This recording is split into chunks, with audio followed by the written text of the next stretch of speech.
As you have been told, this morning's subject is seed time and harvest.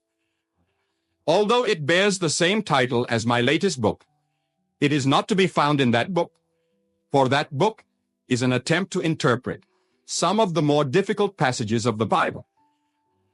I have given you in the 9 chapters a mystical view and also a certain approach how you yourself may approach the interpretation of the Bible. For as you know, it is not a book of history. And so, when I became aware of deeper meanings in the passages than those normally assigned to them, I began to see them or to apprehend them mystically. And so I have given you a mystical interpretation of many of the darker passages. For instance, when Solomon made himself a chariot of the wood of Lebanon, he made himself. No one made it for him. That's what you must do. That's what I must do. That's what everyone must do. And in that chapter, I showed you the wood is not wood, as you know wood. It means the wood of Lebanon is the incorruptible mind. But you make it for yourself. And we showed you the sides, what they were made of, and what the meanings really are. Then we took that very strange passage, the instruction to the disciples to take off their shoes or provide no shoes when they travel. And we showed you the word shoe is not just the thing I wear on my foot. It is the symbol of the spirit of let me do it for you. For the shoe takes up on itself not only the dirt and the muck that would normally fall up on the wearer's foot, but it protects the wearer from any contact with the outer world. And so, anyone who offers to do for us what we should do and could do far better ourselves is offering himself as our shoe. And if I would awaken spiritually, I must do it for myself. I must take my own mind and control it. Take my wonderful imagination and actually control it and set it to noble purposes and not have some intermediary come between myself and God. For the God of this world is an internal God. He is that inevitable force that expresses in outward facts the latent tendencies of the soul. And so, if I would discover that God, I cannot have you do my work for me, I cannot have you eat my spiritual food and expect to grow spiritually. So that is really the attempt of the 9 chapters in the book Seed Time and Harvest. But this morning's subject, I want to approach it differently. This statement is taken from the book of Genesis, the 8th chapter of Genesis. It is a promise made to man that while the earth remaineth, seed time and harvest, hot and cold, summer and winter, day and night shall not cease. We are told that man was placed in a garden. The garden was completed. Every tree was bearing fruit. Everything in the world was finished. And he was placed in the garden to dress it and to keep it. He doesn't plant it. He doesn't do a thing, but dress it and keep it. He is not called upon to make trees or to grow new trees. Everything is finished. As we are told in John, I have sent you to reap that, whereon you bestowed no labor, for creation is finished. Every conceivable human drama, every little plot, every little plan in the drama of life is already worked out as mere possibilities while we are not in them. But they are overpoweringly real when we are in them. So man can get in touch with that particular state of his choice.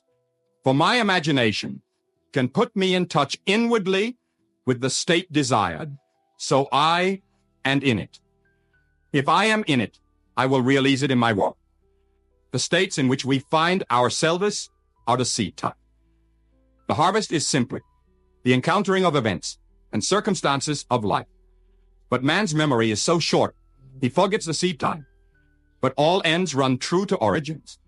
So if the origin, say, is misfortune, the end will be misfortune. But when you reap misfortune, you wonder, why should it happen to me? When have I set a thing like this in motion? Haven't I given to the poor? Haven't I attended service? Haven't I prayed daily? And why should these things happen? But you see, my God never forgets, because he always gives the end in harmony with the origin. And you and I are selectors. We don't make. We are not creators. Creation is finished. The whole vast world of creation, as told us in Ecclesiastes, I am the beginning and the end. There is nothing to come that has not been and is. So look upon creation as finished, and you and I are only selectors of that which is. By selectors, I mean that you and I have the privilege. We may not exercise it, but it is our privilege to select that aspect of reality to which we will respond. And in responding to it, we bring it into existence for ourselves. Not knowing that we are so privileged, we simply go through the world reflecting the circumstances of life, not realizing we have the power to create or to outpicture the circumstance of life. So now let us now analyze what I personally mean by seed time. If everything is finished and completed, then why the promise there shall be seed time and harvest as long as the earth remains. Now seed time, to those who are here this morning, as we should really know, we are not taking it literally. Our seed time is that moment in time when you and I react to anything in this world. It may be to an object. It may be to an individual. It may be to a bit of news that we have overheard. But the moment of reaction, that emotional response, is our attitude. Our attitudes are the seed times of life. And although we may not remember the seed time or the moment of response, nature never forgets. And when it suddenly appears in our world, that suddenness is only the emergence of a hidden continuity. It was continuous from the moment of reaction until it appeared in the world. Its appearance in the world is harvest. So you and I may harvest anything we desire, but we must first have a seed time. It must be preceded by a moment of response or an attitude. How often you say, I approached it in the wrong attitude, or he is in the wrong attitude, or you must change your attitude if you would get on in this life. I have said it. You have said it. Maybe we have said it to each other, but we know the importance of right attitude. We know this much, that I can change my attitude if circumstances change. That's automatic. We know that if something happens suddenly in my world, of which up to that moment I was not aware, I, becoming aware of a change of circumstance, would automatically produce in myself a change of attitude. We all do that, morning, noon, and night. But that's not important. That is a reflective life. 99% of the world reflect life. Now, can I consciously, can I voluntarily, can I deliberately produce in myself a change of attitude, one of my own discretion, one that I myself single out, and not one that is determined by or in any way is dependent on a stimulus of a change in the object itself?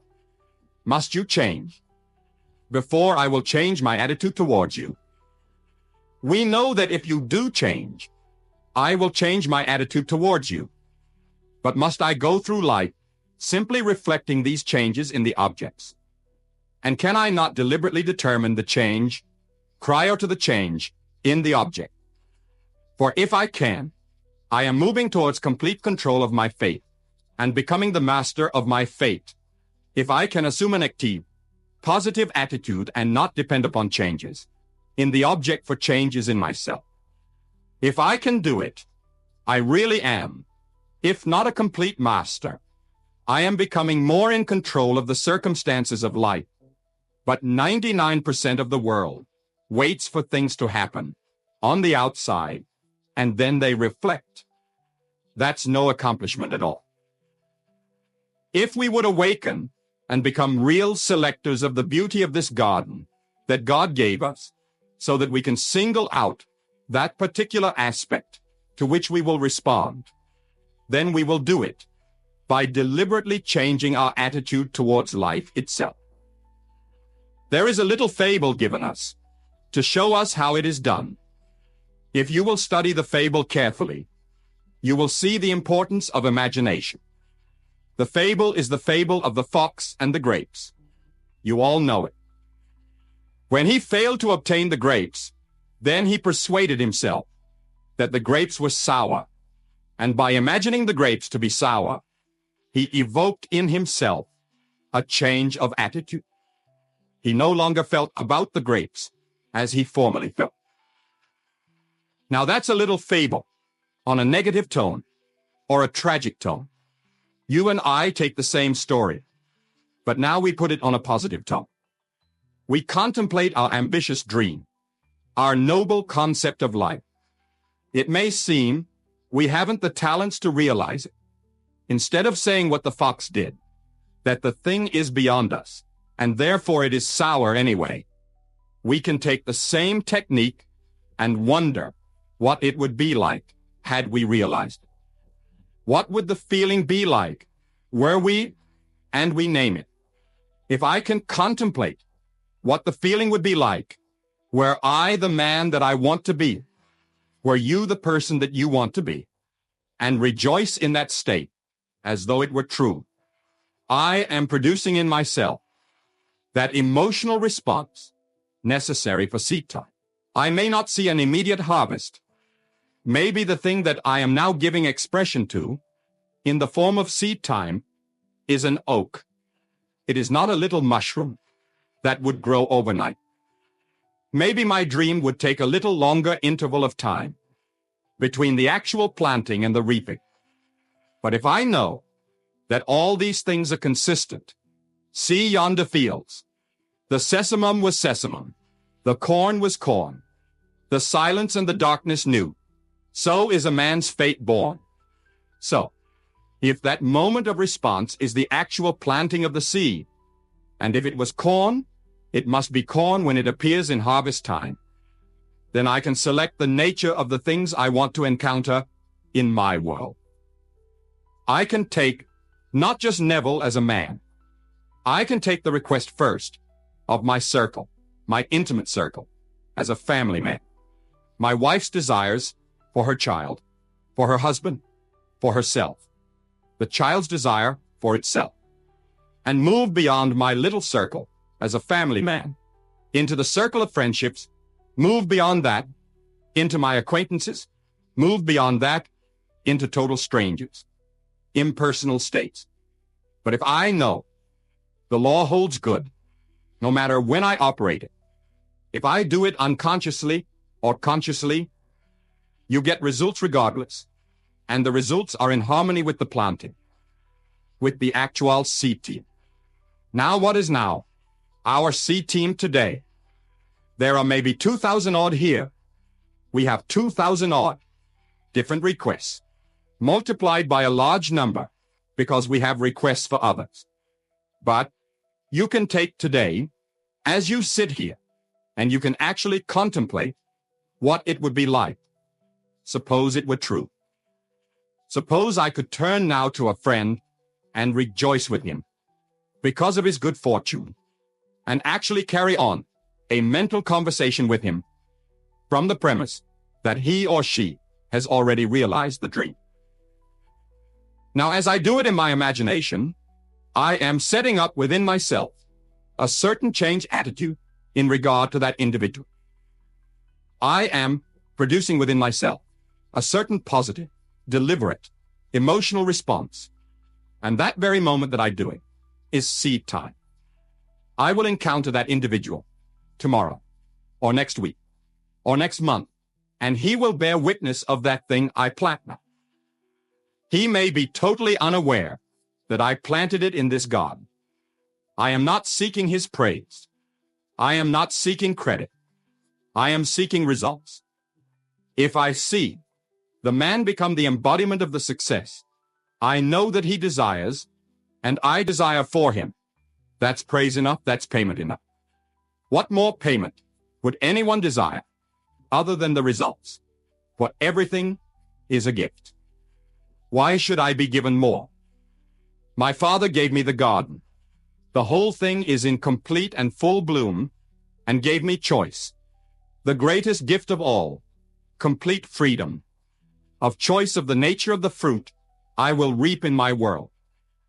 But I cannot just barge into the garden and start picking fruit. There must be a seed time, but I must always bear in mind I will reap that whereon I bestowed no labor. I don't labor to make it so, I simply plant it. For in that moment of response is contained all the plans, all the energy necessary to unfold that plan into a perfect, wonderful objective fact, which I will then harvest by becoming aware of it as an external reality. But I don't labor to make it so. I simply must know it is so. So that is our privilege. That is our choice. If you believe it, aren't you amazed at the kind of things that you planted, at the kind of seed time that in our ignorance, in our sleep, we allowed to actually scatter in our world? You see, some will say, but why does God allow it? You cannot conceive of an infinite God that is not infinite in every respect. If I was incapable, actually incapable of assuming, say, an unlovely state, I could not be my Father's son because my Father is infinite. And if he were actually incapable of assuming any state, then he would not be God. Everything is within me, but everything. You cannot conceive of something that I don't contain. The most horrible thing in the world, were it not so, I could not be infinite, and therefore not the son of my infinite Father. So God is infinite and gave us everything, but he gave us freedom of choice that we may become selective, discriminative, and bring out everything that is beautiful out of that God. If I took the piano, the 88 notes of the piano, if I could extract from that piano keyboard every discord, I would not have a piano keyboard. If I could strike a discord, and because it frightens me or it disturbs me, the thing grates upon my nerves. If I could now extract the notes that produce the discord, and then keep on extracting the notes that produce the discord, I would remove the 88 notes. There would be no notes left on, which I could play tomorrow's harmony. But let me leave the notes and learn the art of playing the piano, so I can from the same 88 notes bring out all the harmonies of the world. The same thing is true of man. Instead of looking at someone and accepting as final the evidence of the senses, there is someone who brought out into his own world, say, disease. He is trying to analyze it from the outside. When did I contract the bug? When did I come in close contact with someone who had the bug, and they are taking me into the laboratory with my blue and try to find it there? You will never find it there, in spite of all the wisdom of man. You will find it only in the consciousness of the individual who, at a moment now long forgotten, planted the thing he is now harvested. And you are not going to find it in any external analysis at all, because things seen were never made of things that do appear. You are warned time and time again in all the books of the Bible, but especially in that 11th chapter of the book of Hebrews, that things seen were not made of things that do appear. But no man believes it. He insists on finding it in things seen. So he extracts my blood, he extracts a little piece of my skin, and he starts to make an analysis of that. And he will tell me, yes, he has found it. It's in my blood. I am not denying he has found it. In my blood. But why is it in my blood? It is in my blood, or in my body, or in my world. Because at some point in time, I, exercising the right as a free child of God, singled out some unlovely state relative to another. It need not be to myself. It could be to another, wherein I rejoiced in the hurt of another, where my emotional response to the news I heard was good. So, I set it in motion. But when it happened in my world, I did not think it was so good, but it was my harvest.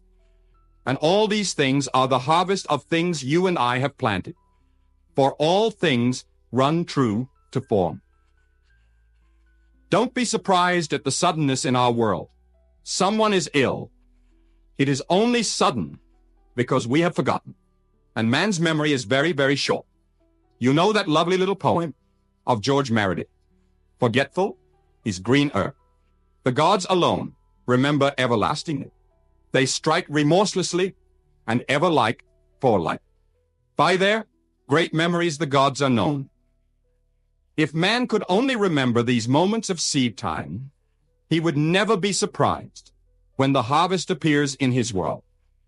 But because he has no memory as to that moment in time when he dropped that seed, which is simply his emotional response to something he contemplated, something he overheard, something he observed, at that moment, the thing was done. He didn't have to labor to bring it to harvest. He simply encountered it as something already full-grown. So he reaps now that on which he bestowed no labor outside of choice. He selected it by his attitude, by his reaction. Now, am I responsible for others in my world? I certainly am. When I take my little mind, my little imagination, and think because it's mine, my Father gave it to me, that I can simply misuse it, it isn't going to hurt another. I tell you, you do have to use more control, for the simple reason I am rooted in you, and you are rooted in everyone, and all of us are rooted in God.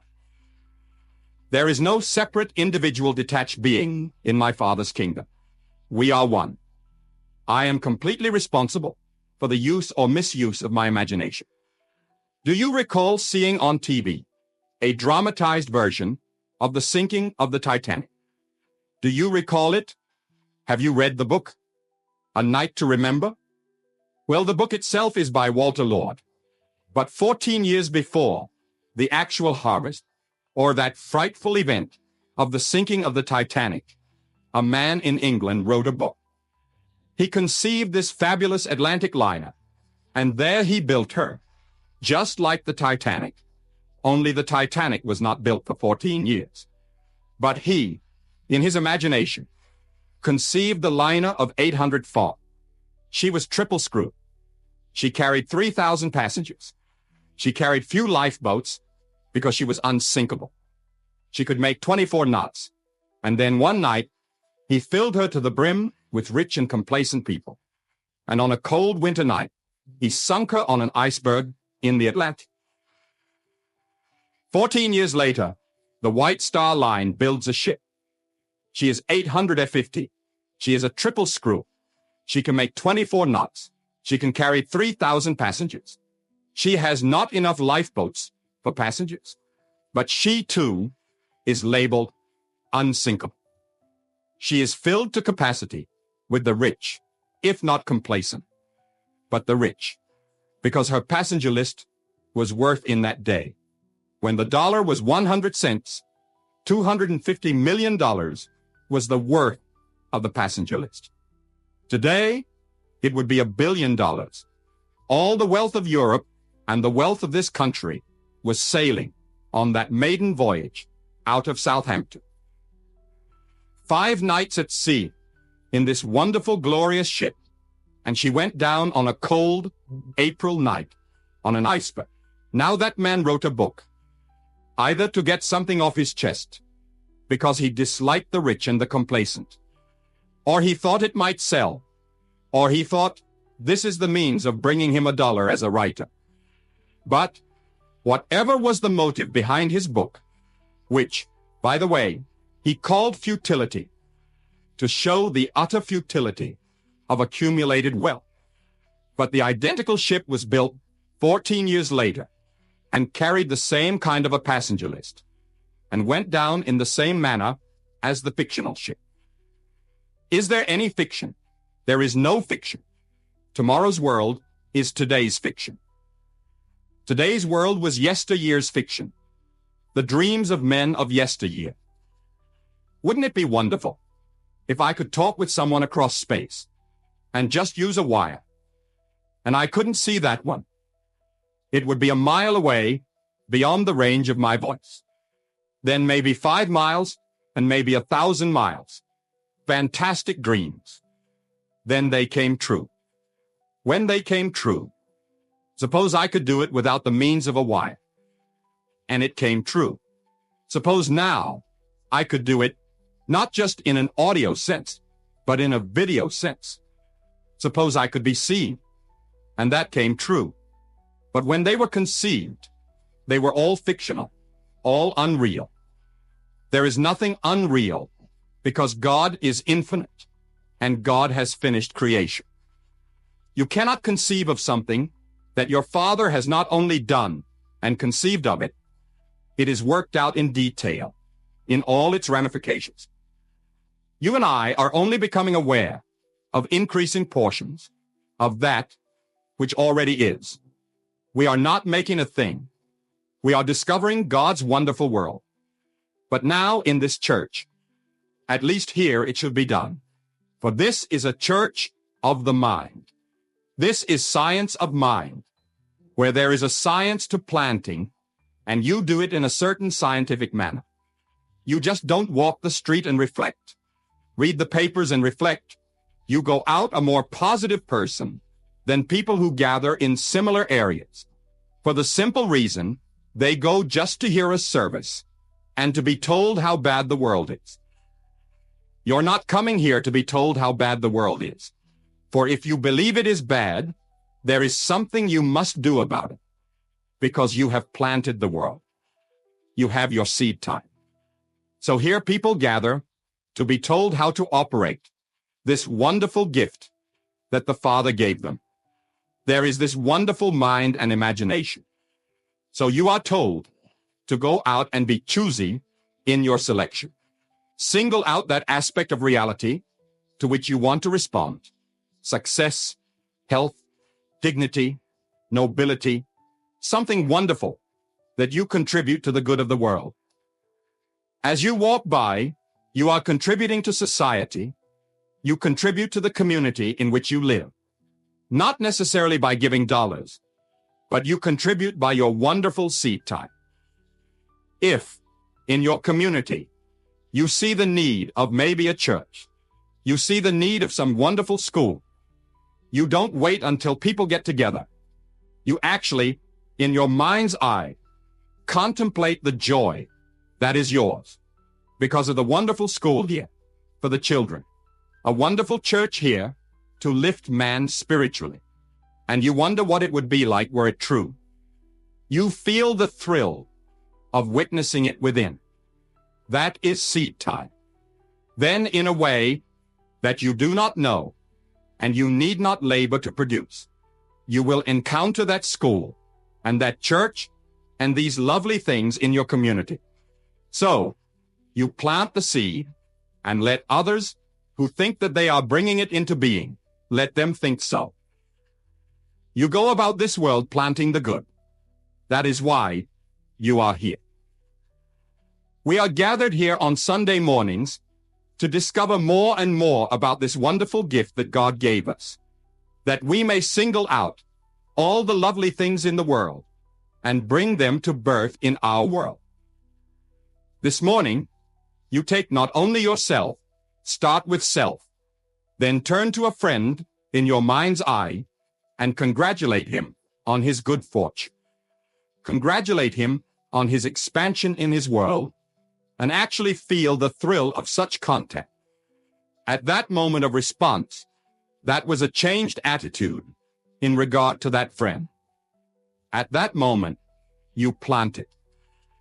Now, in a way you do not know, and you need not know, that seed is going to go through its normal, natural, hidden passage and appear as a reality in your world.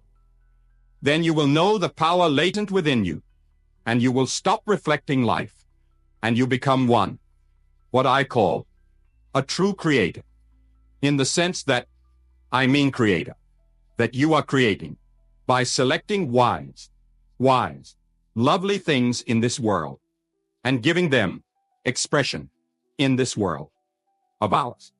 So that's what I mean by seed time and harvest, the importance of the right attitude. And you can do it. You need not wait for circumstances to change. You need not wait for the stimulus of a change in the object to produce in yourself the change of attitude. In your office, does the boss act in a rude way towards you? Well then, what would it be like if he now saw in me the lady, the helpful person that I really am or want to be? Suppose he saw in me someone he could praise for my work and raise me in the salary world. Give me an increase in salary because of my added effort. Suppose he could see that in me. Well, contemplate the boss seeing that in you as though he saw it and rewarded you with an increase. That moment is the moment of planting. It may not come tonight. It may not even come this week in the paycheck, but it will come. You simply keep on planting the lovely things. But if every day when you leave the office you say, "What a skinflint," and you go home and you discuss him with your mother or your husband or someone else, and they sympathize because they really believe you, for they are playing the same reflective, negative approach to life. But if as you ride home or walk home, you walk in the attitude that he had done it, he had increased your income, he had praised your work, and day after day, in spite of other things to the contrary, you persist in it, do you know he will do it?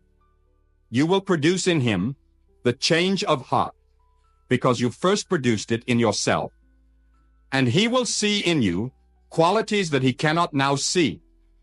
And then your whole vast world begins to blossom. You do it in every sense of the word.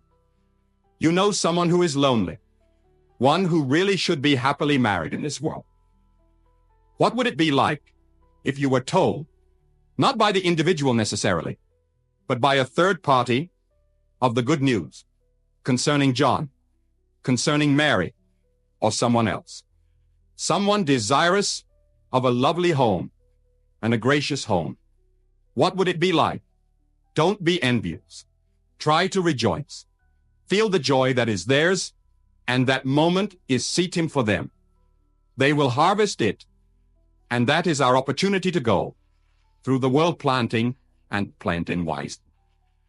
Unfortunately, too many of us in church movements, I don't think you will find it in this church, but too many of us in church movements have a very serious attitude towards life. And, of course, the basic attitude is the attitude towards life, not necessarily the individual attitude towards an object or towards an individual, but the attitude itself that the individual adopts through life, towards life. And they have a very serious one. Well, Orridge very wisely and very humorously said, the serious attitude is this.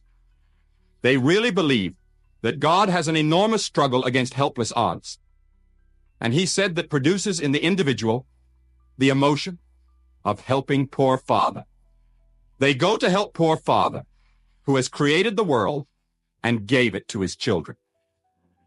Now, he brought up another interesting point of the scientific attitude towards life.